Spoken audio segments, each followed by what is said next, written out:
میرے رسول پاک علیہ کے صحابہ کے قریب دنیا داری آ سکی نہیں آئی۔ حضرت ابو بکر صدیق نے پانی مانگا تو لوگوں نے دودھ دیا، فرمایا پیچھے کرو، ابو بکر نے نعمتیں چھوڑ دیے۔ اب ابو بکر وہ والا کام کرتا ہے جو رسول پاک نے کیا ہے، فرمایا نہ دودھ شاید پیش نہ کرو، جو مانگتا ہوں بس وہ دو۔ حضرت ابو بکر صدیق نے بڑے مالدار تھے، حضرت عمر فاروق رضی اللہ تعالیٰ عنہ کے پاس صحابہ کرام جمع ہو کے آئے، کون سا ایسا شخص ہے جس کی تنخواہ میں اضافہ ہو جائے؟ تو لوگ کہتے ہیں نہیں نہیں مجھے نہیں چاہیے، پر ہم نے وہ لوگ دیکھے ہیں۔ حاجی صادق صاحب کو مسجد والوں نے کہا 1000 روپیہ تنخواہ بڑھانی ہے، تو حاجی صاحب کہنے لگے میرا بڑا سونا گزارا ہوتا ہے، مینوں نہیں بڑے نے۔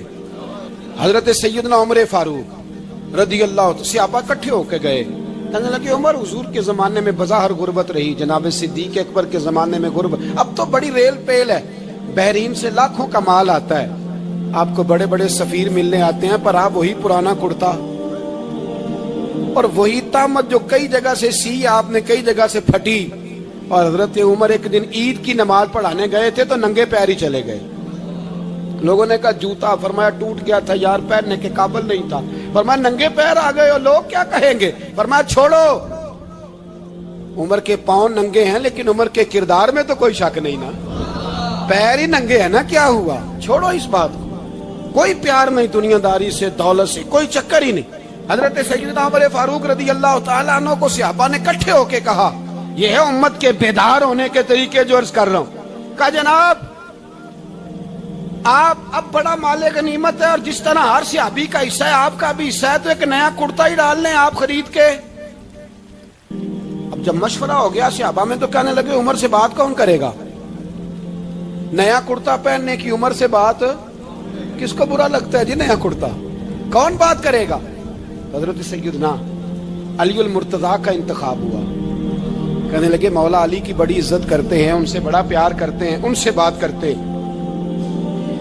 تو حضرت علی کو بلایا گیا، عرض کی حضور مہربانی فرمائیں، حضرت عمر سے کہے نئے کرتے کے لیے، آپ فرمانے لگے عمر میری بڑی قدر کرتا ہے، بڑی بات سنتا ہے، پر یہ والا کام نہیں میں عمر سے کہہ سکتا، یہ کسی اور سے کہو۔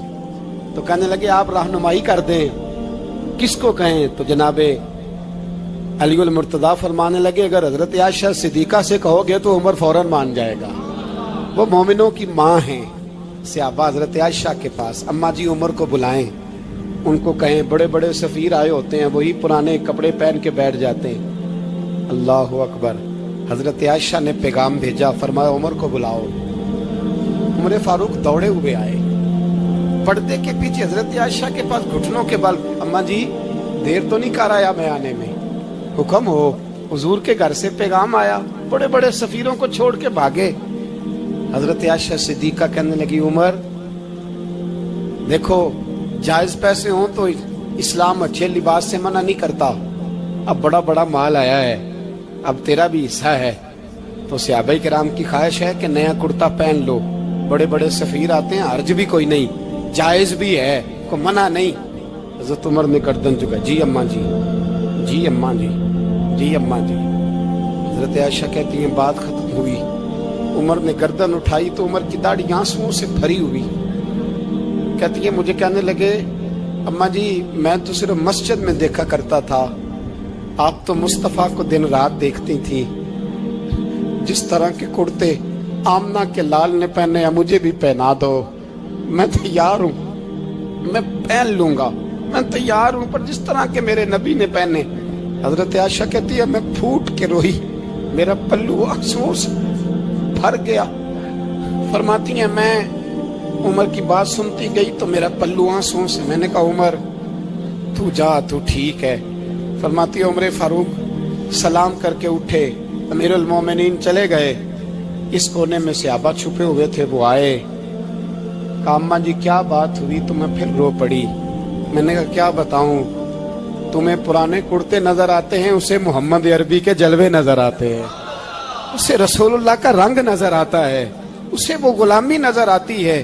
عمر کو دنیا سے پیار، اور دنیا سے پیار نہیں تھا، دعا پتہ کیا تھی؟ یوں جھولی اٹھا کے اللہ مرزقنا شہادتن فی سبیلک وجعل موت فی بلد حبیبک، اللہ عمر کو بسترے والی موت نہ دینا، موت شہادت کی دینا، اور میں میدان میں جا کے نہیں مرنا چاہتا، مجھے رسول اللہ کے شہر میں موت چاہیے، باہر جا کے نہیں، یہی میدان لگے مدینے میں، یہی موت آئے، اسباب بنا، میں مدینہ بھی نہیں چھوڑنا چاہتا۔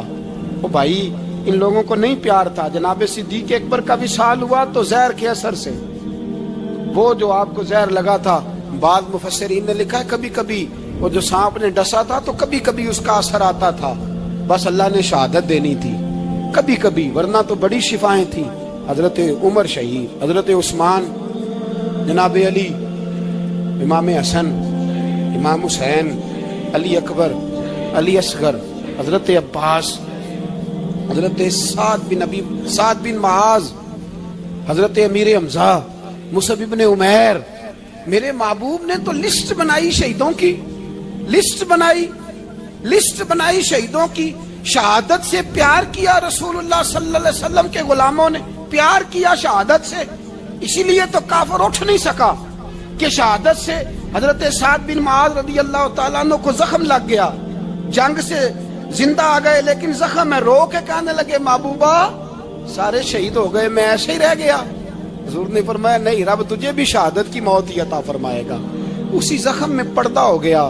میرے بھائی، حضرت عمر بن جموح رضی اللہ تعالیٰ عنہ 4 بیٹے لے کے احد کے میدان میں آئے، کہا محبوبہ میرے 4 ہی تھے، میں سارے لے آیا ہوں، سارے ہی قبول ہیں؟ فرمایا ٹھیک ہے۔ پھر خود بھی زرہ پہن لی، ایک ٹانگ سے لنگڑے تھے، ٹانگ چھوٹی تھی۔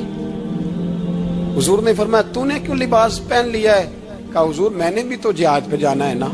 تو حضور نے فرمایا تیرے 4 بیٹے جو جا رہے ہیں، تو کہا یا رسول اللہ کیا لنگڑے جنت میں نہیں جا سکتے؟ حضور لنگڑے اللہ کو قبول نہیں، میں نہیں جا سکتا۔ میرے نبی پاک صلی اللہ علیہ وسلم نے فرمایا نہیں، جنت تو تیرا انتظار کر رہی ہے۔ کہا حضور پھر میں بھی جاؤں گا، بچے جائیں گے تو میں بھی جاؤں گا۔ ایک بی بی احد کے دن 3 سال کا بچہ لے کے گھر سے نکلی، بیبیوں کو کہتی ہے میرا خامد بھی بدر میں شہید ہوا، بھائی بھی اور باپ بھی، آج حضور نے پھر بلایا ہے، دل کرتا تھا کوئی جوان بیٹا ہوتا تو میں پیش کرتی، پر اب میرے پاس یہ 3 سال کا ہی ہے۔ بچہ لیا، مدینے میں مسجد نبوی میں حضرت بلال سے کہنے لگی 2 منٹ حضور کا دیدار چاہیے۔ نبی پاک آئے، کیسے آئی ہو؟ کہنے لگی محبوبہ میں شہید کی بیٹی، شہید کی بہن، شہید کی بیوہ ہوں، میرے پاس اب جوان تو کوئی نہیں، یہ 3 سال کا ہی ہے۔ حضور نے مسکرا کے فرمایا یہ کرے گا کیا کرے گا؟ کہنے لگی حضور سنا ہے اسلحہ تھوڑا ہے، ڈھال کی ضرورت ہے، لوہے کی ڈھال ہوتی تھی، جب تلوار آتی تھی تو آگے کی جاتی تھی۔ کہا محبوبہ میرا شہید کی اماں بننے کو بڑا دل کرتا ہے، یہ میرا 3 سال کا لے جاؤ، جب تیر آپ کی طرف آیا تو میرا بیٹا آگے کر دینا، یہ ڈھال کا کام تو دے گا نا۔ ہنستے ہوئے محبوب کی آنکھوں میں آنسو آئے، بچے کو پکڑ کے سینے سے لگایا، ماتھا چوما، فرمایا جا تیرے ساتھ وعدہ ہے، قیامت کے دن تجھے شہید کی اماں کہہ کے ہی پکارا جائے گا، وعدہ ہے تیرے ساتھ تجھے شہید کی۔ میرے بھائی مرنے کو دل ہی نہیں مسلمان۔ میرے نبی پاک صلی اللہ علیہ وسلم نے فرمایا جس کے دل میں کبھی شہادت کی آرزو پیدا نہیں ہوئی، اس کے سینے میں دھڑکنے والا دل مومن کا ہے ہی نہیں، وہ تو منافق ہے جو کبھی دین کے رستے میں شہید ہونے کو۔ میرے بھائیوں دین کو بڑی ضرورت ہے، بڑی ضرورت، بڑی اے خاصان رسول وقت دعا ہے، امت پہ تیری آ کے عجب وقت پڑا ہے۔ وہ دین جو بڑی شان سے نکلا تھا وطن سے، پردیس میں وہ آج غریب الغربا ہے۔ فریاد ہے اے کشتی امت کے نگہباں، بیڑا یہ تباہی کے قریب آن لگا ہے۔ اور ایک شاعر قلم توڑ گیا، کہنے لگا تجھ سے فریاد ہے اے گنبد خضرا والے، تجھ سے فریاد ہے اے گنبد خضرا والے، کعبے والوں کو ستاتے ہیں کلیسا والے، تجھ سے فریاد ہے اے گنبد خضرا۔